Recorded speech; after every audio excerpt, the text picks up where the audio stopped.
नहीं, मैं तो कहता हूं मुझसे पूछते रहा करो, क्योंकि हर आदमी ओमनीसिएंट नहीं है। मैं भी तुम लोगों से बहुत कुछ सीखता हूं। इस दुनिया में कोई ओमनीसिएंट नहीं है। तुम्हारे पास भी दिमाग है, तुम पढ़ते हो, तुम किसी पर्सपेक्टिव से सोचते हो सकता है मैंने उस पर्सपेक्टिव से ना सोचा। तो जब तुम मुझसे सवाल करते हो तो मैं भी तुमसे कभी कभी सीखता हूं।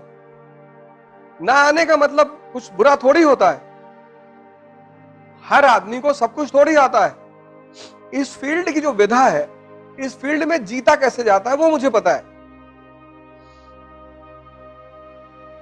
हो सकता है मुझे हिस्ट्री कुछ भी ना पता हो, लेकिन इस फील्ड में जीता कैसे जाता है, कैसे आईएएस में सिलेक्शन होता है, क्या करना पड़ता है, वो चीजें मुझे पता है बस। तो इसलिए मैं हमेशा तुम लोगों से क्लास में कहता हूं कि क्वेश्चन पूछते रहा करो। कुछ भी क्वेश्चन पूछो, कोई बात नहीं आएगा मैं तुमको सॉरी बोलूंगा, मैं पता करके आके फिर तुमको बताऊंगा, वो कोई मुद्दा नहीं। इस एग्जामिनेशन में इतना पढ़ना थोड़ी है। यहां जितने लोग तुम लोग आते हो,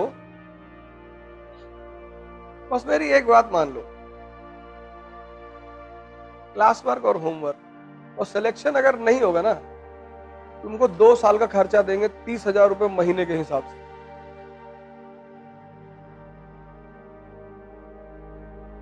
तुम क्यों टेंशन ले रहे हो यार? आज इकरा में मान लो 100 लोग आ रहे हैं, ठीक है, बहुत आ रहे हैं।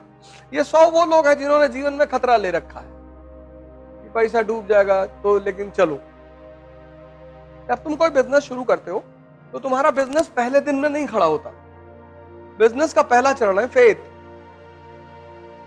इतनी बड़ी बड़ी कंपनियां मार्केट में हैं, तो लोग उनको पास जाएंगे।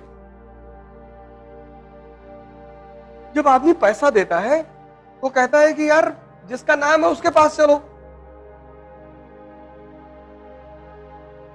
नहीं, लेकिन जब तुम यहां आ ही गए हो, पैसा खर्चा ही कर दिए हो, तो मेरी एक बात मान लो, क्लास वर्क और होमवर्क उससे ज्यादा कुछ मत करो तुम। और न्यूज़पेपर, गारंटी तुम्हारा सिलेक्शन होगा, गारंटी।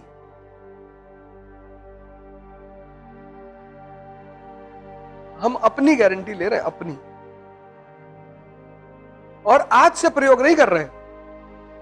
पिछले 15 साल 20 साल पढ़ाते हो क्या? 15 साल से प्रयोग कर रहे हैं, 15।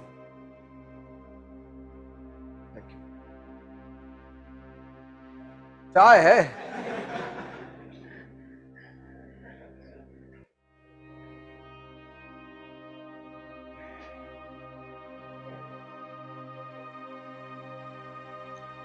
तुम सिर्फ क्लास वर्क, होमवर्क, न्यूज़पेपर कर लो, गारंटी तुम्हारा सिलेक्शन हो।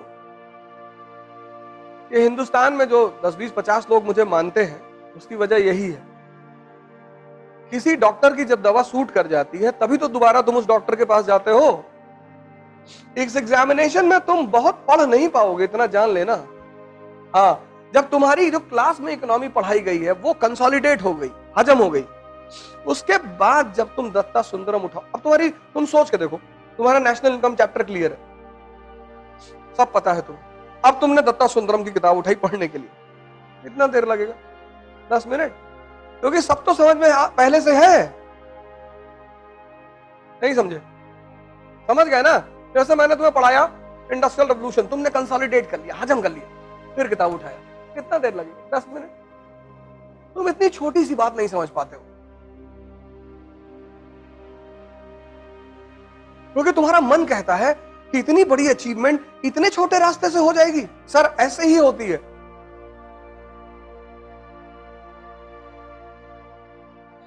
जितनी बड़ी बड़ी अचीवमेंट है उनके छोटे छोटे फॉर्मूले हैं, जितनी छोटी छोटी अचीवमेंट है उनके बड़े बड़े फॉर्मूले हैं। नियम है इस संसार का। यहां सबको बोलो भैया मैं सच बोलता हूं, तुमको लोग कहेंगे कि झूठा 1 नंबर का है।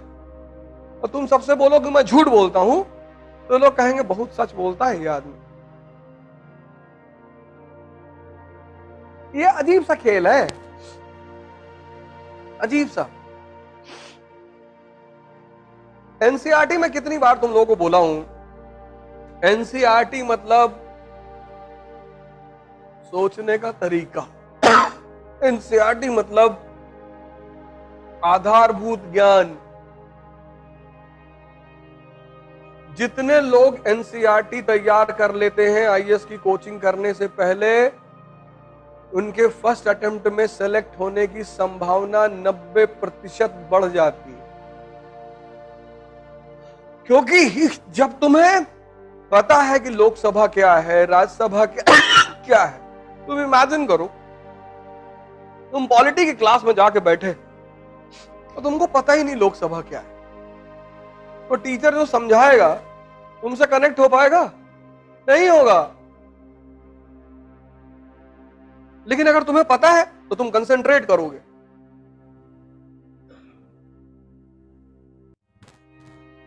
नहीं करोगे फिर तो 50% तुम सीख के आए थे और 50 तुमने क्लास में सीख लिया। जड़ मजबूत हो गई कि नहीं हो गई? किसी को भी आईएएस बनना है पहले अटेम्प्ट में, वो अपनी एनसीईआरटी पर कमांड बना ले। अब जैसे पहला चैप्टर है विपिन चंद्रा का, क्लास 12th वाली एनसीईआरटी है ना विपिन चंद्रा, उसका पहला चैप्टर है 18वीं शताब्दी का भारत, है ना। अब वो चैप्टर जब तुमने खत्म किया तो पहली चीज क्या क्लियर होनी चाहिए कि मुगल साम्राज्य का पतन क्यों हुआ। यही तो पहली हेडिंग है। दूसरी चीज क्या क्लियर होनी चाहिए? क्षेत्रीय राजवंश, राजपूताना, अवध। पढ़ी हो कभी एनसीईआरटी? बताओ अवध के बारे में।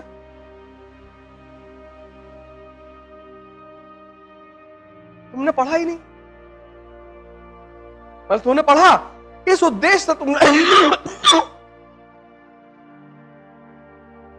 इस उद्देश्य से तुमने नहीं पढ़ा। तुमने पढ़ा, मैं ये नहीं कह रहा तुमने नहीं पढ़ा, तुमने पढ़ा, पर तुमने उद्देश्य विहीन होकर पढ़ाई की। तुम्हारा पढ़ना बेकार चला गया, तुम्हारी मेहनत बेकार चली गई।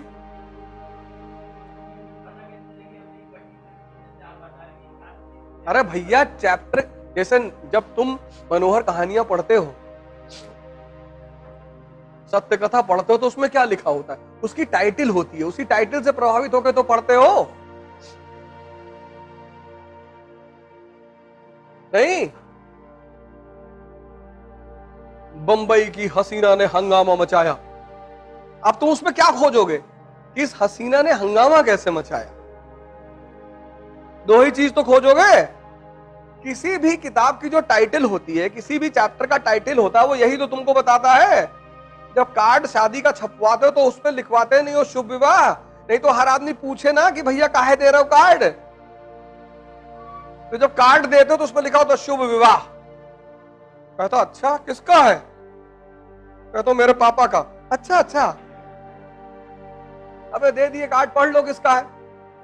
अब सब इंक्वायरी करोगे तो कोई भी चैप्टर की जो टाइटल होती है वो टाइटल ये बताती है कि इस चैप्टर में ये चीज। अब 18वीं शताब्दी का भारत, तो किस किस स्तर पर? राजनीति के स्तर पर, अर्थव्यवस्था के स्तर पे, समाज के स्तर पे, तो पता कर लो। नहीं, बंबई की हसीना ने मचाया हंगामा, तो एक चीज उसमें क्या है? हसीना। दूसरा क्या है? हंगामा। तो अब तुम कहानी पढ़ोगे कि कैसे मचाया भाई, तो वही तो चीज ढूंढोगे, हैं? हंगामे वाले पॉइंट ही तो ढूंढोगे।